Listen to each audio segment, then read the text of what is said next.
will ask each of the candidates whether they have a rebuttal to anything that is said by a candidate. The rebuttal is 1 minute in length, and out of the 9 questions, there will only be 4 rebuttals. So if you have a rebuttal, please raise your hand and I will call on you for the rebuttal. Followed the 9 questions, there'll be a lightning round. 7 yes/no questions will be asked of each candidate. Only yes or no responses will be allowed. Following the lightning round, there'll be closing statements. Excuse me, each candidate will have 2 minutes to provide a closing statement. Important to note, following the presidential elections, that staff will mute any candidate who exceeds their allotted speaking time. Each candidate will be given, again, 4 rebuttals, 1 minute each after the general questions of 9 questions each. Right now, I'd like to introduce Crystal of Skylink, who will be providing simultaneous translation.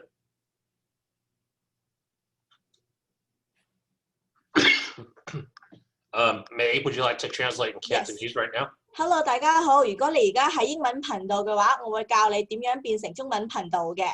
咁如果你係用電腦上登錄 Zoom 嘅話咧，咁你喺你嗰個視頻中間見到一個好似圓色，好似個籃球咁嘅樣嘅地球啊，籃球圓形嘅喺最右手邊。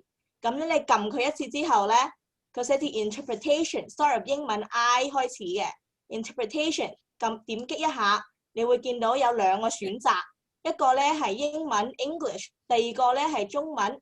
中文隔離咧有個寫住中字嘅一個圓圈圈住嘅，你撳中文一次，咁咧你而家你嗰個你撳咗佢之後咧，咁你而家你個頻道咧應該係中文頻道㗎啦。咁如果你係用手機登錄嘅話咧，手機登錄你喺手機屏幕下邊咧有寫住 More。MORE 上邊係有3點顯示嘅，咁你撳呢3點之後咧，你會見到都有一個多項選擇啦。你會見到有英文同埋中文，咁你會選擇第3個寫住 Chinese C 字開頭嘅。咁咧你撳完 Chinese 之後咧，然之後你要點擊你右上角寫住完成 Done， 咁咧撳完之後咧，咁你就會喺中文頻道㗎啦。咁如果你啱啱我講得太快，可能講唔清楚咧，我都會喺我哋呢個聊天呢個記錄入邊咧，會打啲步驟俾你，咁你跟住個步驟咧，都可以去到中文頻道嘅。咁咧可能啱講得太快，我重申一次啦。咁咧，如果你啱啱登錄入嚟，如果你想知道點樣用電腦可以變成中文頻道嘅話，就記得撳 interpretation， 撳左右手邊一個圓圈一個球咁嘅樣嘅。撳佢一次之後咧，選擇中文，咁咧你就會去到中文頻道㗎啦。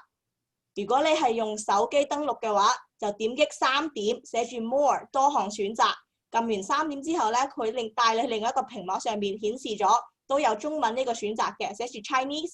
點擊完 Chinese 之後咧，就撳完成，你就會去到中文頻道㗎啦。Yep, I have done translating. All right, thank you, May. Thank you. All right, let's begin with the 2-minute introduction. The order of each question is randomly selected, and we're starting with Spencer Simonson. Spencer, your opening statement. Hi, I'm Spencer Simonson. I'm running to be the next District 3 supervisor here in San Francisco. My background has been in low-income financing, in legal aid, and in senior services here in the city. Through that, I've helped thousands and tens of thousands of individuals, whether they be low-income individuals, as well as our seniors here in San Francisco get transportation. I'm the only candidate running who is Chinese American. My husband is also Filipino American. My family has deep ties to San Francisco and San Francisco Chinatown. My great uncle, my grandfather's brother, was actually Wood Moy, who is a famous Chinese actor here in San Francisco. He starred in the film Chen is Missing, which was a famous film here that was done in Chinatown It's a Wayne Wang film, and it's the only one that was produced and shown outside of our Chinese American and Asian American communities. I think we need more representation for our Chinese individuals here in San Francisco, especially coming up. You can look at the current Board of Supervisors, and it's not representative of our communities and our neighborhoods. And so I'd hope that coming up this November, anyone who's looking to vote for a D3 supervisor, visit my website, go to votesimonson.com, learn more about me, learn more about my background, and learn more about what I want to do to make Chinatown better, to bring back business, to make sure that we survive and thrive post-COVID. Thank you, Spencer. Next is Danny Sauter. Danny, your 2-minute opening statement. Thank you, and thank you to everyone for tuning in this afternoon. My name is Danny Sauter, and I'm running for District 3 Supervisor. Daigaho Nagyu Lei Dak Yinging Gangsun Samfansi Daisamkoi Si Samsi. It would be an honor to represent District 3 and our amazing neighborhoods like Chinatown on the Board of Supervisors. This year, I've been spending every moment possible listening to and learning from neighbors, small business owners, and community leaders within our API community. I've heard loud and clear a request for more support from the Supervisor's Office and from City Hall in these challenging times. More support for vulnerable tenants and essential workers. More safety for seniors and anyone living in fear amidst a terrible surge in hate crimes. And more funding for the amazing nonprofits, many who are members of this council who are doing incredible work to protect our communities in these challenging times. As supervisor, I will be your partner to make sure that the API community is at the head of the table in every decision we make and in every budget that we craft. And I've already started this work. As the executive director of the nonprofit Neighborhood Centers Together, I have the honor of working with Cameron House and supporting their mission to serve Chinatown. I also started a free delivery service for restaurants that has expanded to Chinatown and has now raised almost $100,000 for struggling small businesses. And every week I take Cantonese lessons to make sure that I will be a supervisor that is connected to every one of our residents.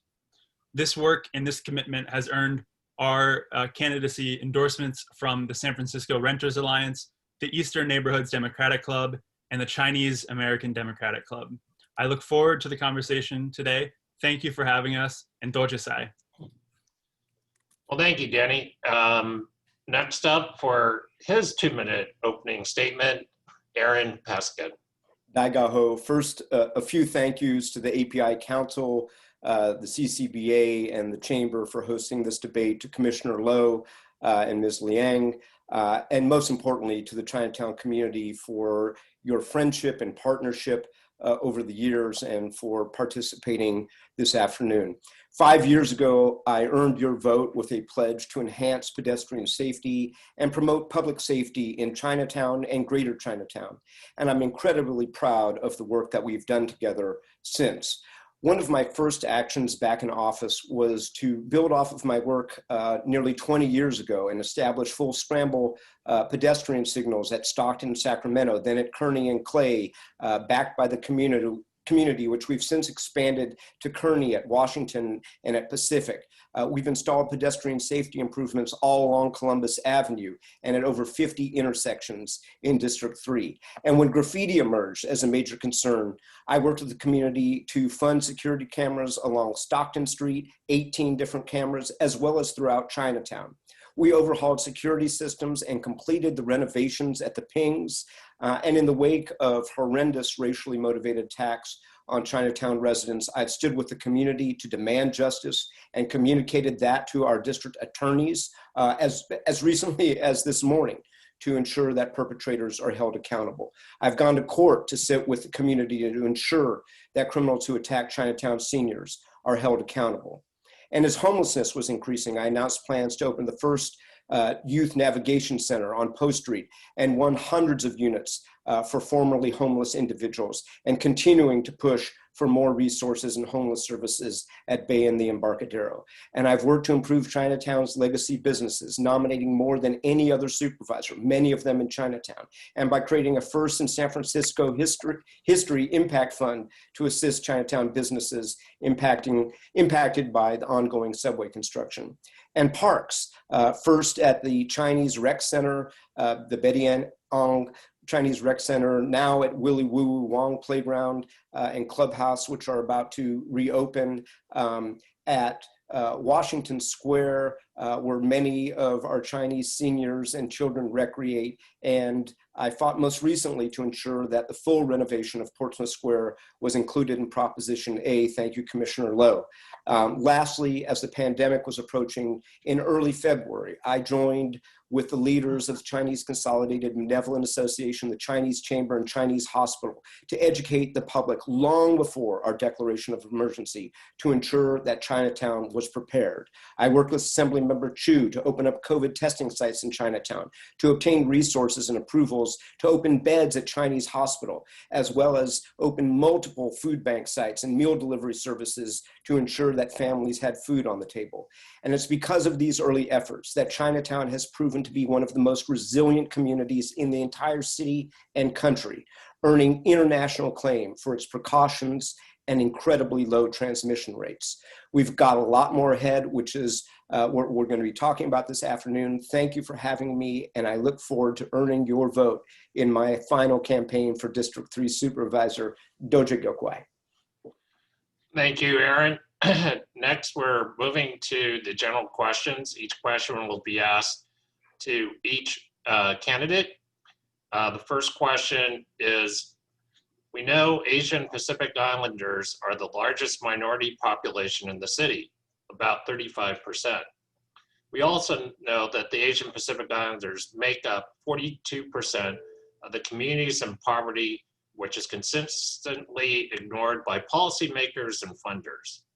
What are 3 promises you can make today to work to reduce this huge disparity, and how will you work with API communities in Chinatown on this problem? First question goes to Danny. Thank you, and I'm glad we're starting here. In terms of 3 promises I can make, first is to protect our tenants who are in our communities. When we think of those who are vulnerable, those who are on the margins in this moment, we have to think of our SRO residents. 62% of SRO residents in San Francisco do not have a lease, so we have to start our work there. When you speak to the economic disparity, you're exactly right, and that's something that's been going on for many, many years. There are staggering numbers. The Chinese Progressive Association put a study out that showed that as much as 50% of our restaurant workers in Chinatown are not being paid the minimum wage. So we need to enforce the laws on the books to make sure that everyone is equal to gain in our economic freedoms here in San Francisco. And third, you can't have that freedom if you don't have safety. And so especially right now, as we've seen this terrible surge in hate crimes against our API community, we need to do more for public safety. This means expanding the hate crimes unit. This means expanding our community ambassador program. And this means having more bilingual officers on the street. Thank you, Danny.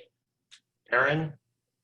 Thank you, Commissioner Lowe. So let me start with housing, building new housing. We recently acquired the parcel at 772 Pacific Avenue, which will be 60 units of affordable housing for the Chinatown community. And let me agree with my competitor, Mr. Souter, that it is also about making sure that people can age in place. And that's precisely why I have provided hardship exemptions for tenants, made sure that certain types of pass-throughs have been banned so that rents don't go up, have banned all rent increases during the pandemic, reduced fraudulent owner move-ins, and made sure that tenants have heat in San Francisco. But it's also about jobs. And I agree that we have to make sure that our laws are enforced and that everybody gets a living wage.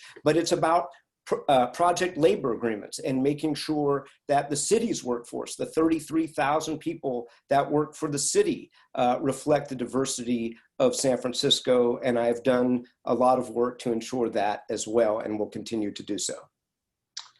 Thank you, Aaron. Spencer?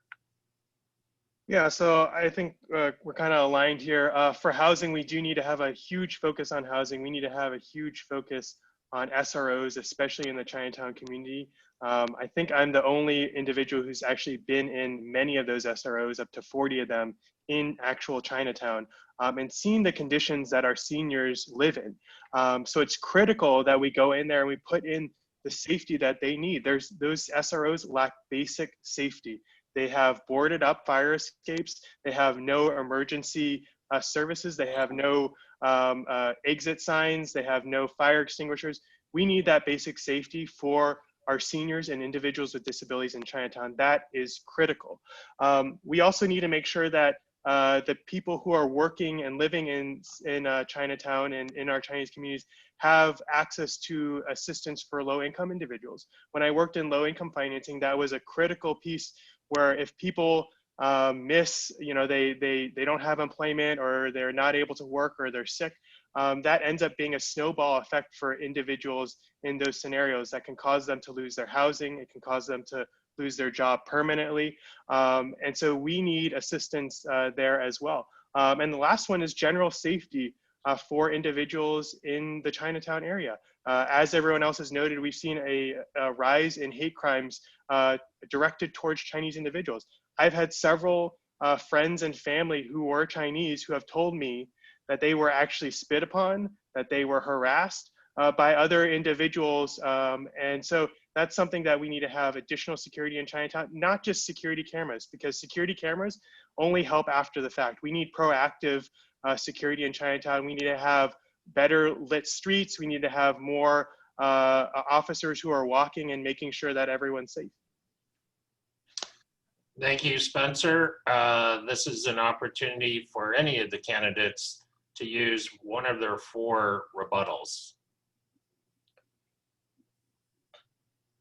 Okay, seeing none, we're moving to the second question. Second question is, since the COVID-19 pandemic, Chinatown small business owners are facing the devastating reality that many will not survive. We know that over 150 Chinatown merchants have not paid rent since April. What will you do to address the struggling small businesses in Chinatown? First to answer this question is Aaron. Thank you, Commissioner Loh.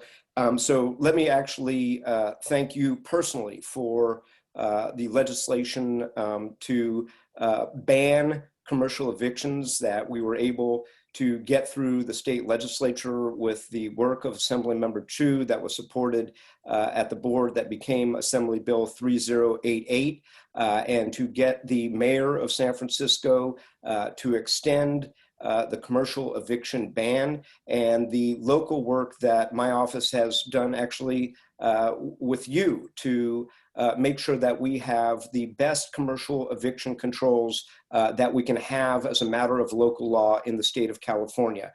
We have done that, but that is not enough. Let me reiterate that I was the first supervisor to ever get small business assistance grants that happened in the case of the Central Subway. We are now giving low and no interest loans, but ultimately we are going to have to provide technical assistance, as I am doing in the Lower Polk area, to arm tenants with competent legal counsel. That is something that we have done and will continue to do in Chinatown and throughout the city. Thank you, Aaron. Spencer?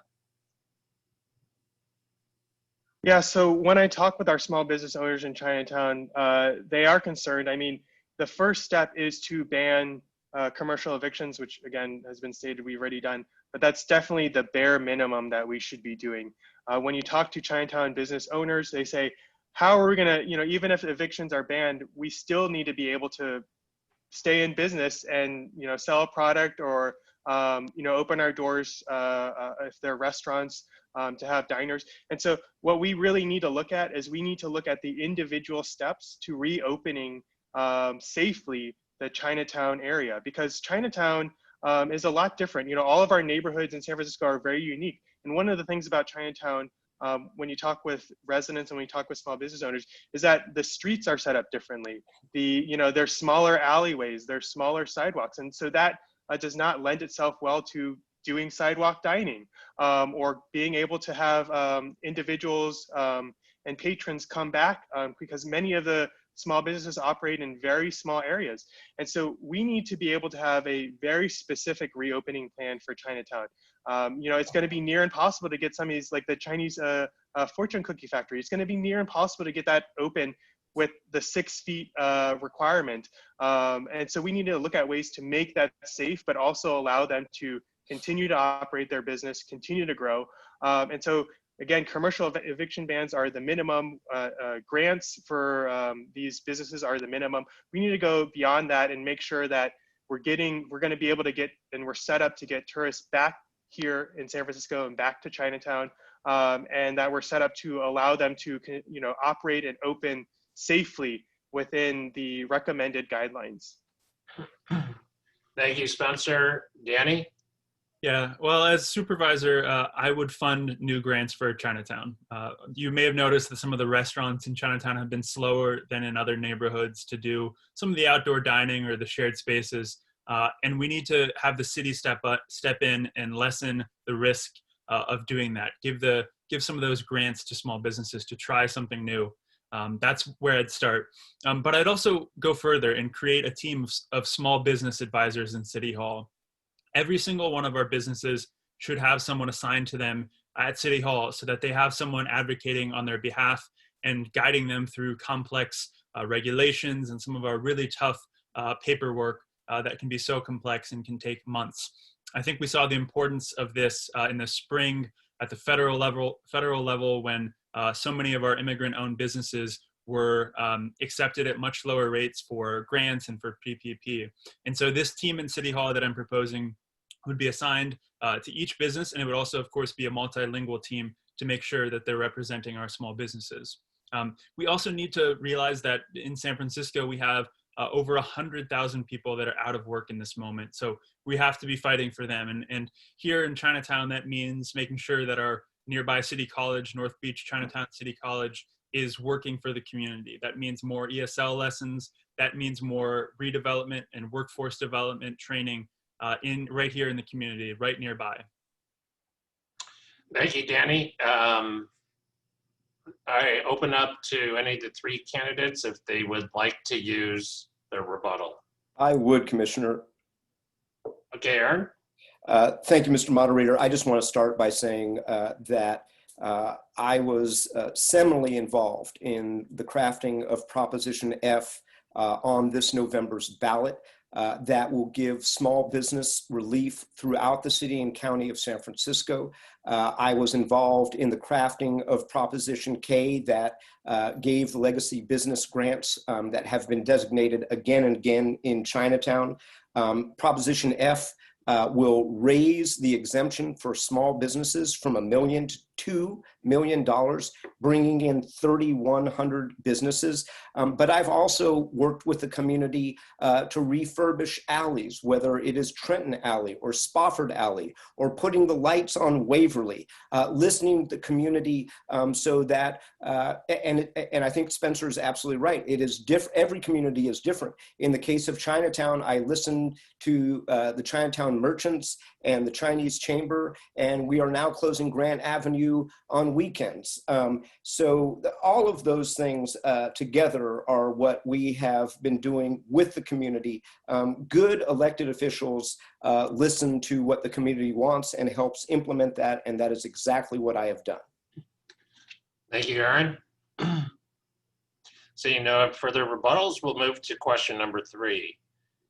Question number 3, please describe what you have done in the past and what you will do as supervisor to support the Asian and Pacific Islander community in District 3. First up is Spencer. Yeah, so one of the things that I kind of mentioned about before that I've done in the past is really call out the SRO situation that we have in Chinatown. I think I've been pretty verbal about that. I've come out several times saying that we do have a major issue with our SROs in Chinatown and their safety. And it's critical for our seniors and those with disabilities and immigrants to be safe and secure. And that's a bare minimum that we should have and that we don't currently have in those communities. It's also critical that we have the safety there and they still be able to afford it. I would definitely like to see an expansion of our SROs, but they need to be safe for our seniors. When I think about going into those SROs and seeing individuals live in those conditions, I think about my grandparents, and I think about my other family members who could be just like those individuals in a situation like that. And for me, it's personally scaring, and this is why I've called it out. It scares me because we're in an area that has earthquakes, we're in an area that has fires, and we're in an area that has other potential natural disasters. And so that's critical for me personally to go in and resolve a lot of those issues because we don't have time to continue to wait on these. And I think anyone who's gotten into these different areas knows that we don't have time and we need to be able to go in and protect those individuals. And so that's something that I've continually called out and something that I want to change as quickly as possible to provide that safety. Thank you, Spencer. Danny? Thank you for the question. And I think first and foremost, my role as a white male in this situation is to listen to the community and take guidance from just the incredible decades of activism and work in Chinatown. So that's my first perspective and where I've started. I spoke in my introduction about my work, my professional work with Cameron House, where I have the honor of working with Cameron House and helping enrich their incredible history in Chinatown. And that's been helping them fund everything from their intergenerational cooking classes to the fitness classes that they do to especially this year, the incredible demand that they have for their grocery program and their food pantry. And so I've learned so much about the API community in Chinatown through my professional work with Cameron House and with Tel Hai Neighborhood Center, who also has a large Asian client base. But it goes beyond that. I've been taking action this year as I've been talking to business owners. This spring, after some of the protests, I helped clean up graffiti on Grant Avenue and met small business owners there who were just so dismayed by the damage and by the destruction. And so one business owner in particular I worked with to make sure that we actually funded a beautiful new mural, a piece of artwork for his shop on Grant Avenue. And there's so much more of that I want to do as supervisor. I also spoke to my commitment to continuing to learn and engage with the community, and that's taken the form of my learning of Cantonese. In college, I traveled to China. I minored in Chinese, and I took 3 years of Mandarin, and now I'm learning Cantonese to continue to engage with the community. Thank you, Danny. Aaron? Thank you, Commissioner. First of all, I just want to thank the community for your mentorship and friendship and partnership over the last 20 years. I think that is why I have been endorsed by the Tsingtao newspaper as their sole endorsement, by the Rose Pack Democratic Club as their sole endorsement, by the Community Tenants Association as their sole endorsement, because of the work that I have done with the community on language access legislation. There is no other member of the board in the last 20 years who has passed as much legislation in and around protecting SROs and their tenants than this supervisor. There is very few non-Chinese supervisors who have worked as hard as I have to put Chinese and Asian representatives on virtually every commission in San Francisco. At the behest of the community, we passed sprinkler legislation to make sure that all of the buildings in Chinatown were safer. And as it relates to funding organizations, I have funded virtually every single nonprofit in Chinatown and was seminally involved in the actual creation of the API Council a dozen years ago. Thank you. Thank you, Aaron. I pause here to see if any of the candidates would like to use one of their 4 rebuttals. I see Spencer raised his hand. Spencer? Yeah, so I just want to note that Aaron Peskin talks about these SROs and safety in them. And I would heavily ask Aaron Peskin to actually go visit those SROs, go into them and look at the actual safety, because this is a concern far beyond just this election, far beyond us here in this room, because it is a real concern. If you go in there and you look, you will see that virtually all of them lack basic safety. And so just out of concern of a constituent and an individual from this community, please, if you're saying that you're advocating for this, please go and look at them and make sure that the rules and regulations are enforced. That's all I'm asking. Thank you. Seeing no other rebuttals? I mean, I don't want to waste a rebuttal, but that seems like I should get a rebuttal, because I would like to go with Mr. Simonson to some of those SROs and introduce him to my aunties and see what they have to say. Anytime, I would love to go. Okay, moving to question number 4. Question number 4, what is your plan on increasing the supply of affordable low-income senior housing in Chinatown? First question will go to Danny. Thank you, and I'm glad you asked. It's critical, and it's something that would be a major focus of ours. We have to realize first where we're coming from, and realizing that since 2015, District 3 has completed 0 units of housing designated for seniors, and so we need to start with a plan here. We don't currently have a housing plan for District 3, and when you don't have a plan, you have results like that. Housing is critical to District 3 and to San Francisco because we are in such a crushing housing crisis, and we need to act with urgency, respond with urgency to meet the crisis that we're actually in. It's also particularly important for our most vulnerable, realizing that 88% of SRO families have been on a waiting list for housing for at least a year, 60% more than 3 years. So we have families who are living in difficult conditions, and building housing, moving forward and building housing is what is going to improve their lives and improve their living conditions. So as supervisor, I'll start with a plan. We'll look at all the space in District 3 that is available to build housing, whether that's underutilized parking lots or city land. I've put forward a plan for Kirkland Yard here in Fisherman's Wharf, where we would keep the Muni bus yard at the base and then provide floors of affordable housing up above. We have done that at Potrero Yard. If Potrero Yard can do it, then I think District 3 and Fisherman's Wharf can do it as well. Thank you, Danny. Aaron?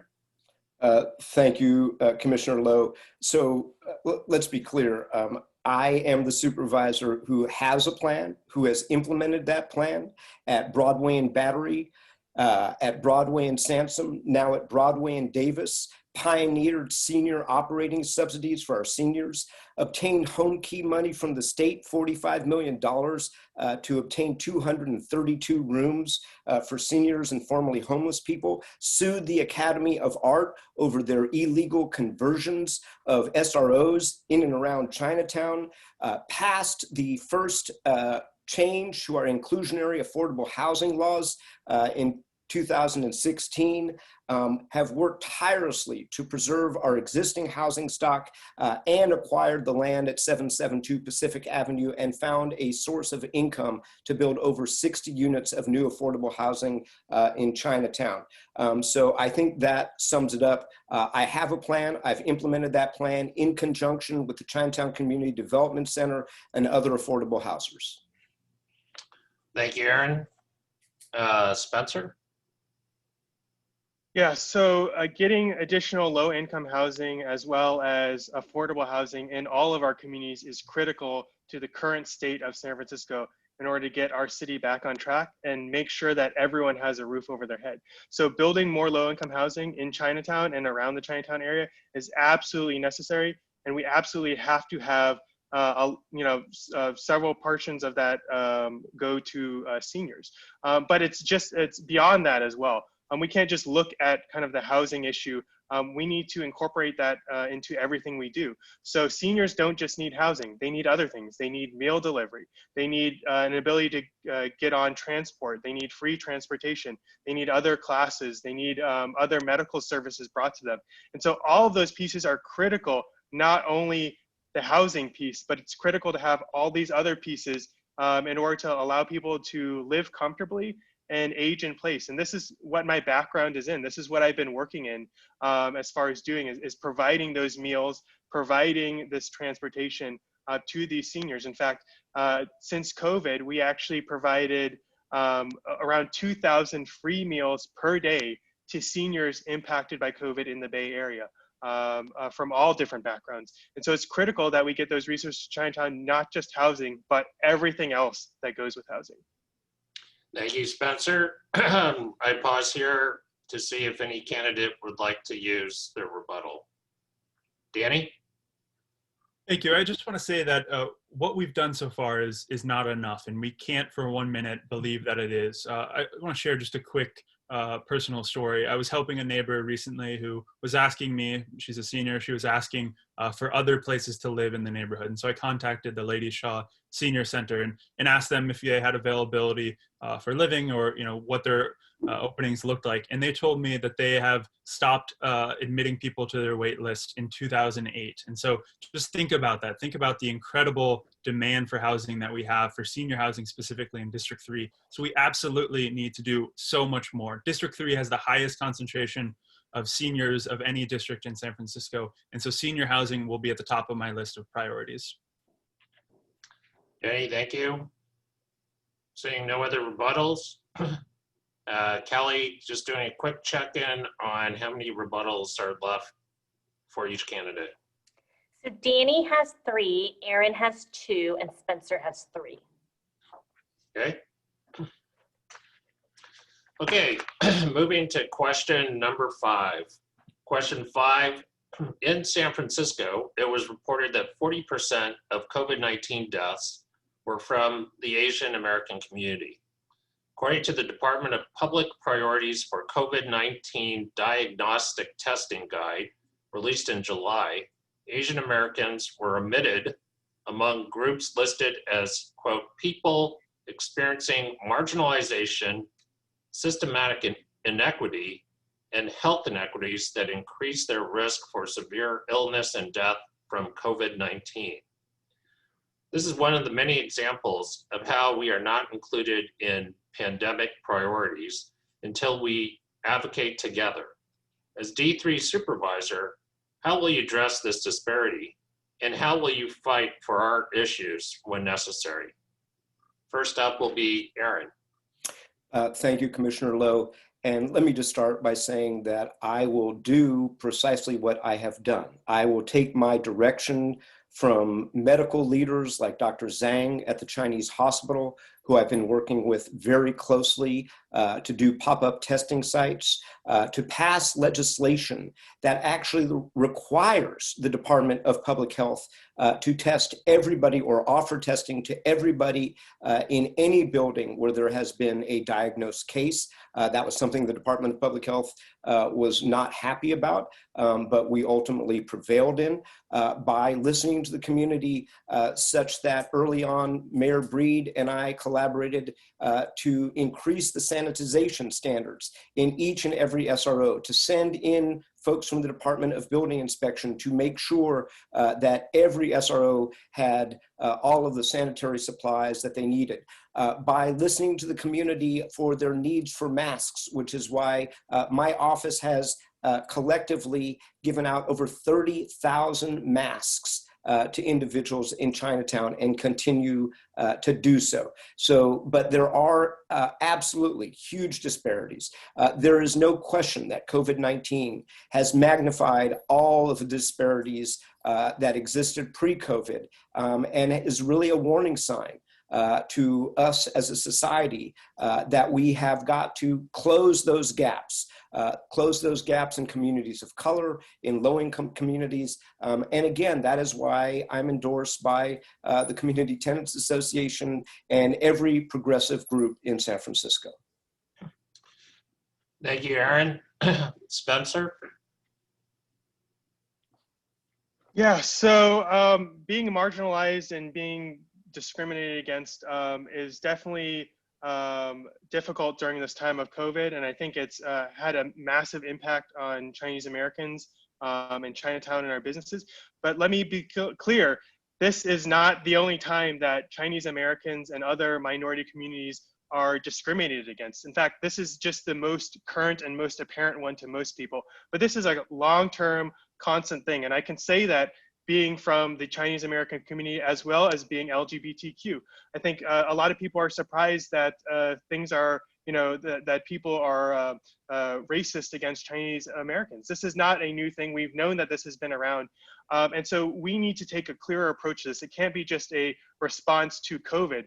This needs to be a response in its entirety to all issues of racism, all issues of discrimination. And one of the places we need to start to fix this is actually to get more individuals of color, more Chinese Americans, more LGBTQ individuals, more minorities into City Hall and into the different positions in City Hall, because right now we don't have nearly enough individuals and we don't have the representation. Having someone who is an advocate for your community or advocates for you is not the same as having someone from the community who is actually doing that work.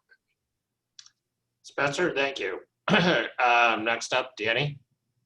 Thank you for the question, and those numbers are staggering.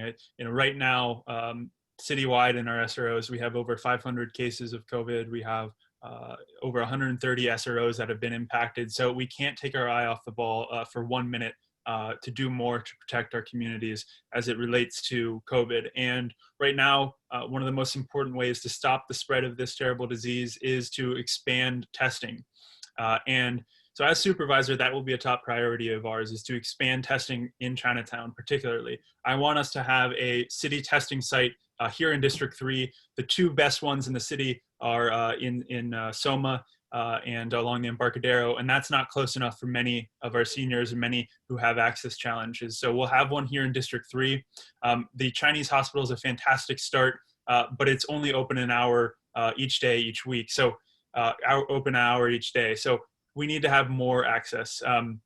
And, we also need to think about beyond just the health impact of this, the mental impact here, the mental health. And so that's why I've proposed in our parks to have both senior and SRO priority hours. We know that our parks, particularly in Chinatown and in Nob Hill, are very dense, very crowded, and that can be very intimidating for many of our seniors. And so I would make sure that we had specific hours that are designated for SRO and family use. Danny, thank you. Pause here to see if any candidate would like to use their rebuttal. Seeing none, we'll move to question number 6. Question 6, given the rise in anti-Asian racism and xenophobia, what is the role of elected officials in government? And if elected, what would you do? First up will be Spencer. So this kind of builds on a lot of the stuff that I've been saying thus far, as far as the racism that the Asian American community has been facing. Again, this is not a new thing. COVID is just another piece to the puzzle that's kind of added on to this racism, but we've seen this racism for a long time. There has been and continues to be a struggle between a lot of our communities in San Francisco, between different minority communities in San Francisco, as well as, against the Asian American community. So it's critical that we bring in leadership from the Asian American community, bring them in to City Hall, and have broad discussions among different backgrounds and different groups here in San Francisco so that we can all live peacefully together. I don't think this is, solving this issue is going to be critical to moving forward and moving our businesses, moving our residents forward here in San Francisco. And I think it's something that we haven't seen enough of. And we absolutely need to see more of these times when we can come together, when we can unify, and when we can address some of the hatred that's kind of come out there. We've seen seniors who have been injured in Chinatown, and not even in Chinatown, in other parts of San Francisco as well, Chinese American seniors. And so we cannot continue to have this type of hate in our communities in San Francisco. Spencer, thank you. Danny. Thank you. And last weekend, I was at the Asian Unity March, the They Can't Burn Us All March, and this is exactly what I heard, a cry for help, a cry for attention from our Board of Supervisors, from our city, everyone here that has the power to stop this. And so that is the call that I would respond to.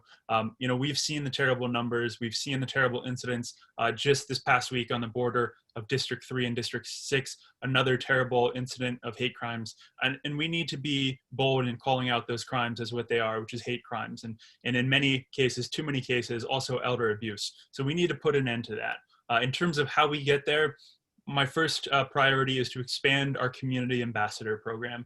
This is a fantastic program, but it's not working as effective because it ends at 6 p.m. So with this program, you can actually call to get someone to walk you to somewhere, whether that be to a restaurant, to an appointment, to a friend's house. But if that program ends at 6 p.m., then we have so many hours in the evening that folks feel vulnerable. And so I would expand that program to make sure that everyone has access to it and that it runs until at least 10 p.m. For our Chinatown neighborhood. We also need to hire, specifically hire Mandarin and Cantonese speaking police officers to make sure that the response times are good. And then when you do have the response from the police, that you're actually having someone that you can engage with. And so that's really important when we think about our police department. And finally, we need to expand our hate crimes unit. The hate crimes unit has not been expanded to meet the surge in these types of crimes and these types of offenses. So I would expand that. That'll give us more power to prosecute those who offend our community and more services for victim services. Thank you, Danny. Aaron? Thank you, Commissioner Lowe.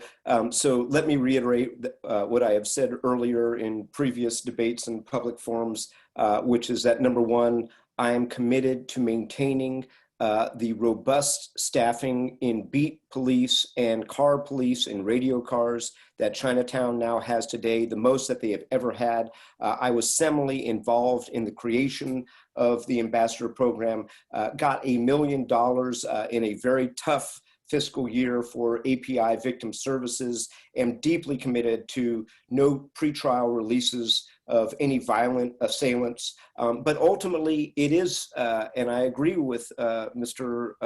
Simonson, about building relationships.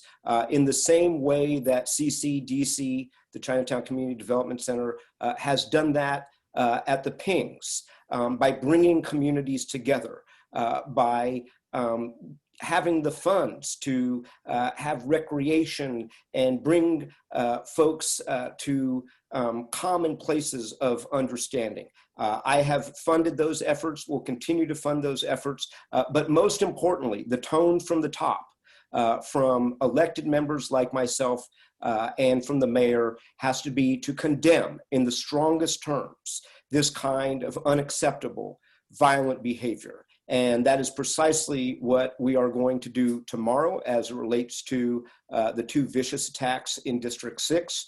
Supervisor Haney and I will be condemning that. And of course, those assailants have been detained. And I spoke to the district attorney this very morning to ensure that they would not be released. Thank you, Aaron. Pause here to see if anyone would like to use any of the rebuttals. Danny? Well, I agree with those ideals from Supervisor Peskin, but the reality is we can't do that work if we defund the San Francisco Police Department, which he supports. He supported defunding the police department and the complete abolition of the San Francisco Police Department on multiple occasions in the past few weeks. I don't believe in that. I believe we need to reimagine our police department, reform our police department, bring much needed transparency and accountability to our staff. Thank you, Danny. What did he, Danny, what did you just say? Well, I think let's, unless you're going to use your rebuttal, Aaron. No, I'll just, Let's move to question number 7. Okay.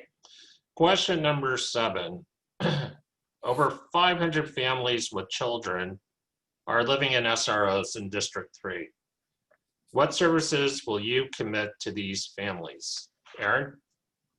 I will continue, Commissioner Lowe, and I remember this from your days on the board of the YMCA, to fund the SRO collaboratives, to rebuild our parks and have spaces for our children, to refurbish the incredible alleys of Chinatown, to put in lighting as we did on Trenton Alley, on Ross Alley, on Spofford Alley, because those are really, in Chinatown, people's living rooms, to refurbish Portsmouth Square, Chinatown's living room.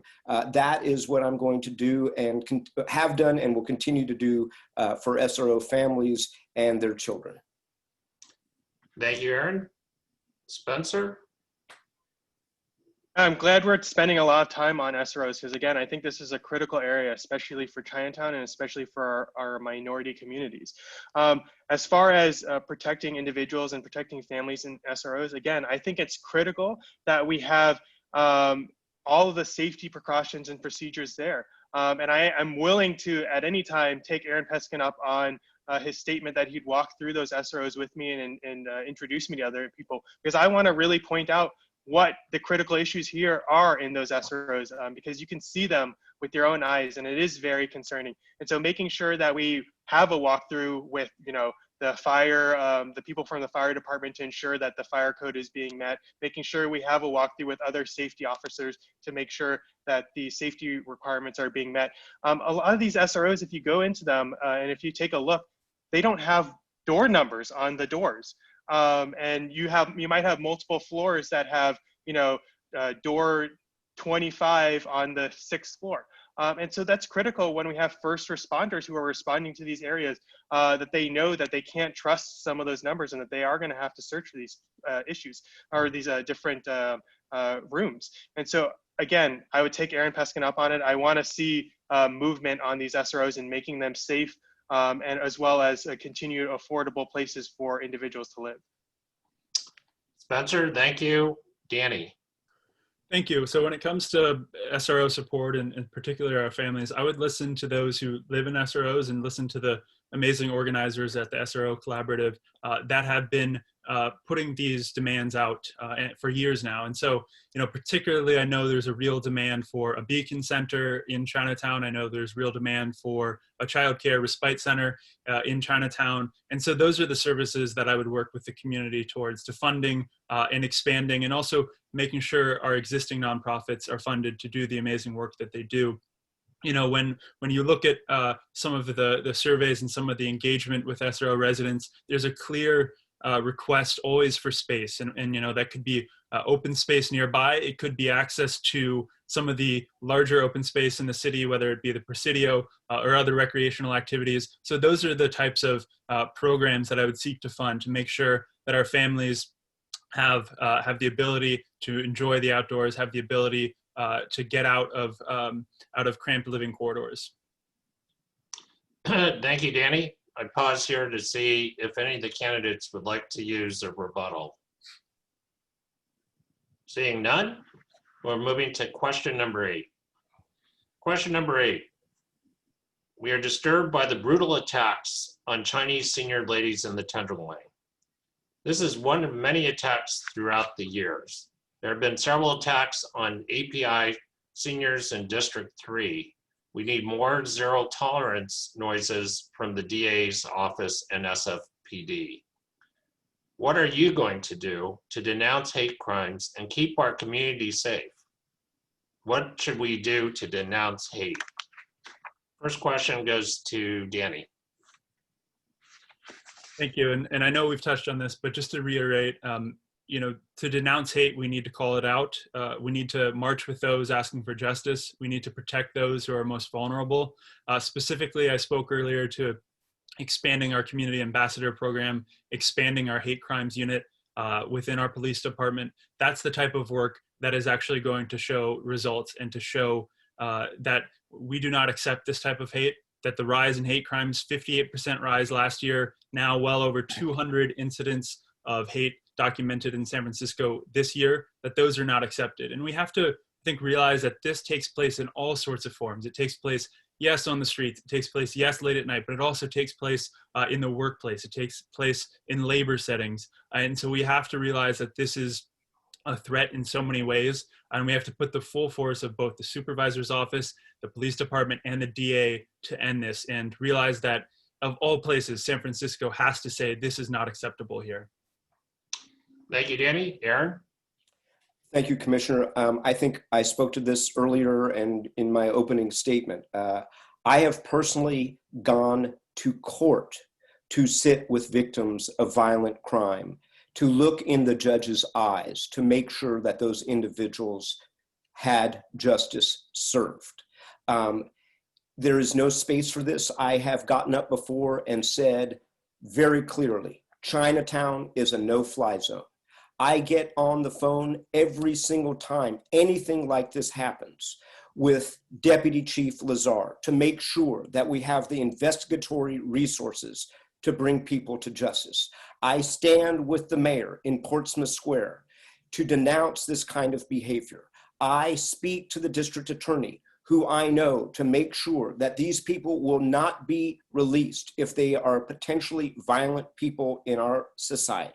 I have been clear about that. I will remain clear about that. And I will ensure that the level of police staffing that we have in Chinatown will never be diminished. Thank you, Aaron. Spencer? Yeah, so I think that a lot of individuals in our community and our neighborhoods have been very concerned about this brutality towards especially seniors in Chinatown.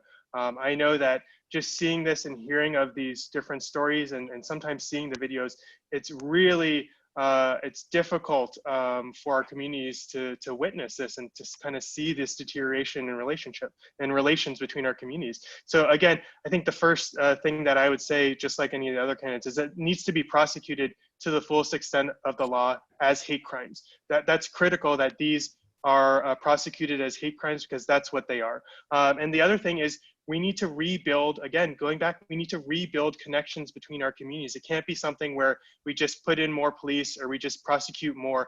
We actually need to rebuild these connections so that we actually address the underlying issues that are happening in San Francisco rather than just reacting to them. Thank you, Spencer.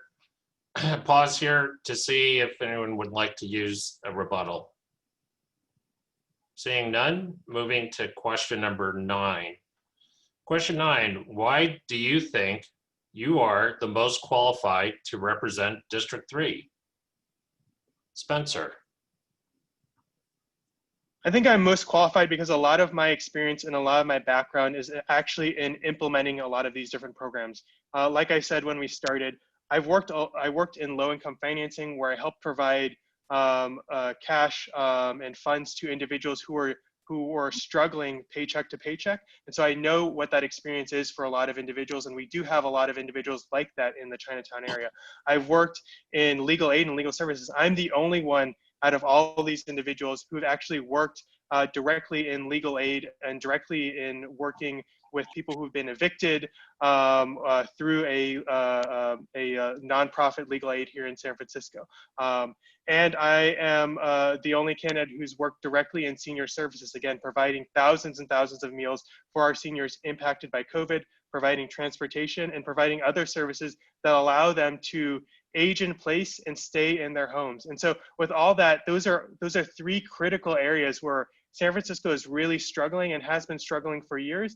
And I believe my insight, my background, and my problem-solving nature will lead me to be able to create the correct solutions in City Hall to address these issues. Thank you, Spencer. Aaron. Thank you, Commissioner Lowe. You know, 20 years ago when I first was elected, I had the same level of experience as the 2 individuals who are before you in this contest. But along the way, I gained a lot of experience and became a very pragmatic legislator. And I work across the aisle, which is why I'm endorsed by the mayor and every single one of my colleagues. And I've shown that I'm somebody who knows how to get the tough jobs done and who has the experience and the record to show it. And that is why I think I am eager to serve for another 4 years. And fundamentally, it's also because it takes a long time to build the relationships in the community with the Chinese Chamber, with the Chinese Six Companies, with the Chinese Hospital, with the Community Tenants Association, with CCDC. Those have taken 2 decades for me to build those deep and abiding relationships. And I think that is why I would be the best choice of the 3 of us. Actually, there's a 4th candidate who is not here today, but that is why I believe I would be the best choice. Thank you, Aaron. Danny? Thank you. And I would ask for your support this year if you believe in our vision for a stronger API community, a stronger, safer, cleaner Chinatown. And of course, if this is a question in your mind about endorsements or experience, then you have another candidate to look for. But if this is a question about the next 4 years and realizing that in a situation like this, we've never been through a pandemic like this before. So it's more important what we look forward to and how we come together as a community, what our vision is. We've put out comprehensive COVID health and recovery plans. This is what we need as we look forward, is plans for the future and a vision for the future. Thank you, Danny. I pause here to see if anyone would like to use any of their last rebuttals. Seeing none, that concludes our general questions. We now move to round 2, the lightning round. Each question, you're only permitted a yes or no response. And we'll begin with the first question. Question number 1, will you commit to backfill budget cuts to enhance API low income or unmet needs in the organizations that fill those needs? Aaron? Yes. Spencer? Yes. Danny? Yes. Question number 2. Would you commit to building and preserving 1,000 new affordable housing units in Chinatown over the next 10 years? Spencer? Absolutely yes. Danny? Yes. Aaron? No. Okay. Moving to question number 3. Do you support a commercial eviction moratorium? Danny? Yes. Aaron? Absolutely yes. Spencer? Yes. Question number 4. Will you dedicate resources for COVID-19 testing in Chinatown? Aaron? Yes. Danny? Yes. Spencer? Yes. Question number 5. Will you commit to engaging and working with the 25 nonprofit partners that provide a delicate security net of support from infants to seniors in Chinatown? Spencer? Yes. Aaron? Yes. Danny? Yes. Question number 6. Do you support Proposition A, the San Francisco Recovery Bond, to renovate parks and playgrounds in underserved neighborhoods? Danny? Yes. Spencer? Yes. Aaron? Yes, I helped write it. Thank you. Question number 7.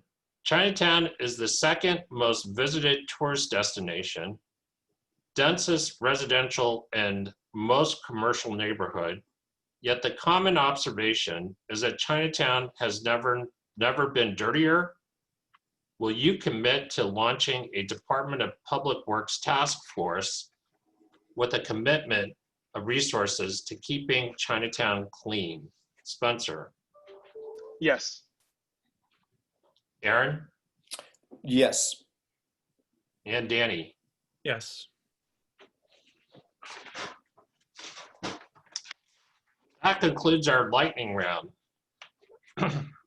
Our next section are closing statements. Each candidate will have 2 minutes each to make a closing statement. To lead us off, Aaron.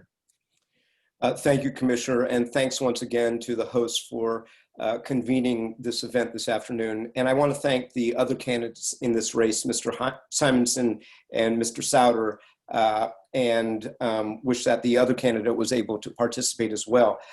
I think that what you saw this afternoon is a slate of candidates who actually all believe in bettering San Francisco and agree that we will improve our condition through the construction and preservation of affordable housing and the provision of services to the unhoused and helping small businesses and our neighborhoods bounce back from this pandemic. And we're well on our way in that mission. And I'm very proud of the work we've accomplished in the community together over both the past 5 years as well as the 20 years that I have been a leader in the community. And I am very motivated to continue that work and expand on that vision. And just look at this November's ballot, which my colleagues and I created to give San Francisco voters the opportunity to vote your values, what we just discussed, from better cleaning of our streets, which is Proposition B, to fixing our parks, which is Proposition A, to addressing public corruption, which is in Proposition B, to police reform, that is in commissions in Proposition C, unlocking resources for the homeless and reforming our tax system to be more equitable and fair in Proposition F. That is the vision that I am bringing before my constituents and the voters. And the choice before you is actually not so much about our differences on the issues, which I think in the broad context of what we're facing is actually pretty small. The choice before us, before all of you, and why I'm asking for your vote is because in these extraordinary, unprecedented times, we need elected leaders who have the proven experience, the knowledge, and the skill set to help us fully recover from the pandemic. And as I said earlier, I'm a pragmatic legislator, capable of working across the aisle, which is why I'm endorsed by everybody from Assembly Member Chu to our mayor to all of my colleagues on the Board of Supervisors. And respectfully to my fellow candidates, I don't like to toot my own horn, but I am the only candidate who knows how to get the tough jobs done and has the record to show it. And I'm eager to serve for another 4 years and work with my friends in the community and build on my commitment and clear vision for improving San Francisco for all of us, for folks in our district, for folks all across the city, and for future generations. Doje Gokwai. Thank you, Aaron. Danny, your closing statement. Thank you, and thank you for having all of us today. Thank you for the conversation, the questions. I really enjoyed it, enjoyed the chance to share a little bit more about our candidacy. I think that today's conversation made it clear that much work remains, and we can never let up the fight to protect Chinatown and our API community. So I hope to have the opportunity to be your partner to do that important work. I think that if we want different results, we need new leadership. In the last 5 years, homelessness is up 41% in District 3. Storefront vacancies have surged, and we haven't been building enough housing.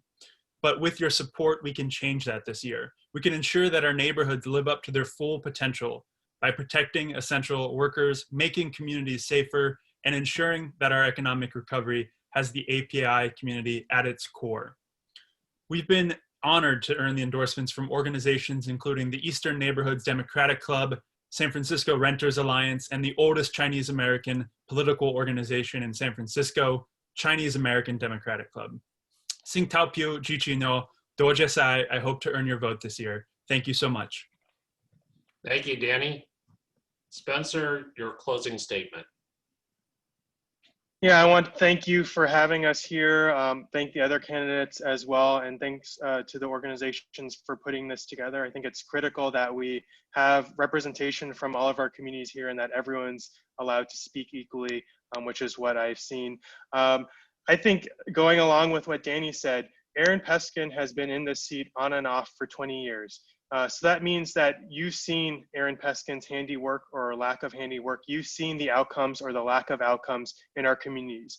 If you're worried about your streets right now, if you're worried about what's going on, if you're worried about the state of homelessness, if you're worried about how clean things are and what services you have or don't have, then maybe you should think about voting for a candidate other than Aaron Peskin, because he's, again, already been in office for quite a while. Any of the items that he said that he's, wanted to get done or has worked on should have been completed by this point. Building that housing, building affordable housing in these areas should have been completed by now. We're way past due on fixing all these issues. And so if we actually want to see movement, if we want to see our communities resolving these issues, then we're going to need to vote for somebody new. And so I'm asking for your vote. I hope you would support me this November. If you want to learn more about me or my campaign, please visit www.votesimonson.com. Thank you. Thank you, Spencer. I see a note that we still have time remaining and would allow each candidate to give Kelly a 1-minute rebuttal. Yes, Danny has 2 rebuttals remaining, Aaron has 2, and Spencer has 3. Okay, so if anybody would like to use a rebuttal, we will go in the same order, starting with Aaron. Thank you, Commissioner Lowe, and thank you again to everybody for participating this afternoon. I wanted to use my rebuttal minute to speak to the answer that I gave relative to the development of 1,000 units of new housing in Chinatown. And the reason I said no, because we could only say yes or no, is because I don't make promises that I cannot keep. It's easy to run for office and make platitudes and say that you will fund things, but you don't have to balance the budget. I run a private business. I balance my budget. I have balanced 13 budgets at the city and county of San Francisco over the last 20 years. So I don't give convenient answers until I know that there is a plan to fund it. And that's why we work to pass the seismic safety bond repurposing for the acquisition of SRO hotels, for their seismic safety, for the seawall bond to protect Chinatown in the northeast corner of San Francisco. But it's easy to make promises. It's hard to keep them. Thank you, Aaron. Danny? Thank you. Just to speak specifically to that question and that perspective, I think that's a contrast. I want to be a supervisor that responds to the needs of the community. So when you think about does District 3 need 1,000 units of affordable housing over the next 10 years? The answer is absolutely yes. How exactly we get there, what that housing looks like, where that housing is, that all needs to be figured out with the community. But that's the sort of big problem that I want to go to the Board of Supervisors to fight for. And this is not a crazy idea. This is something that Supervisor Ronan, for example, one of Supervisor Peskin's colleagues, has promised 5,000 units of affordable housing over the next 10 years in the Mission District. So this is feasible. This is possible if we have a supervisor that goes and fights for this type of bold solutions to our housing crisis. Thank you, Danny. Spencer, your rebuttal. Yeah, so this is something that Aaron Peskin has brought up in a lot of different meetings that we've been together, but we need to have our sights set on where we want to go.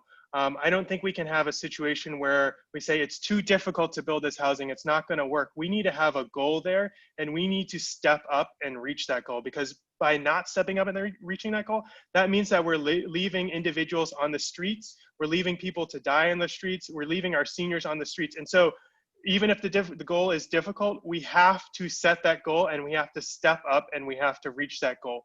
And as far as the difference between being in office or not, I agree there.